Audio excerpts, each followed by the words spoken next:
Hi friends, welcome back to our channel. Hindu పూజా విధానంలో దీపారాధనకు ఎన్నలేని ప్రాముఖ్యత ఉంది. నిత్యం పూజలు పునస్కారాలు చేయని వారు సైతం రోజు స్నానం చేయగానే దీపారాధన చేసుకుని దేవుని నమస్కారం పెట్టుకోవడం సర్వసాధారణం. అయితే ఈ దీపారాధన విషయంలో భక్తుల్లో ఎన్నో ధర్మ సందేహాలు ఉన్నాయి. దీపారాధన ఏ వస్తువుల్లో చేయాలి, ఎలాంటి నూనె ఉపయోగించాలి, ఏ సమయంలో చేయాలి అనే సందేహాలు కలుగుతూ ఉంటాయి. అలాంటి వారి కోసం ఈ వీడియో. పంచలోహాలు వెండితో చేసిన ప్రమిదుల్లో దీపం వెలిగించడం మంచిది. మట్టి ప్రమిదుల్లోనూ పూజ చేయొచ్చు, కానీ వాటిని నిత్యం వాడకూడదు. తెల్లవారుజామున 3 నుంచి 5 గంటల మధ్య దీపారాధన చేస్తే మంచిది. సూర్యాస్తమయం తర్వాత దీపం వెలిగించి మహాలక్ష్మిని స్మరించాలి.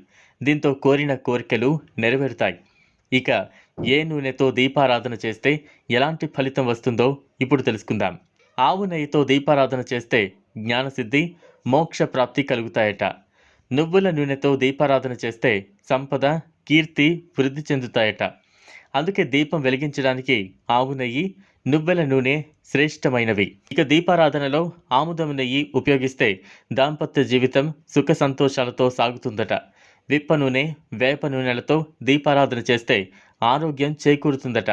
ఇలా 48 రోజుల పాటు క్రమం తప్పకుండా దీపారాధన చేస్తే దైవానుగ్రహం కలిగి సకల సంపదలు, అష్టైశ్వర్యాలు సిద్ధిస్తాయట. అయితే పల్లి నూనెతో మాత్రం దీపారాధన చేయకూడదు. ఇలా పలు నియమాలను పాటిస్తే దైవం అనుగ్రహం కలుగుతుంది.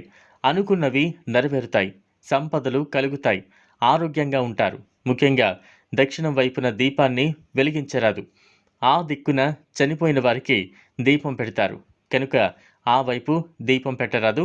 పెడితే అన్ని అపశకునాలే ఎదురవుతాయి. కష్టాలు, దుఃఖం, బాధ కలుగుతాయి.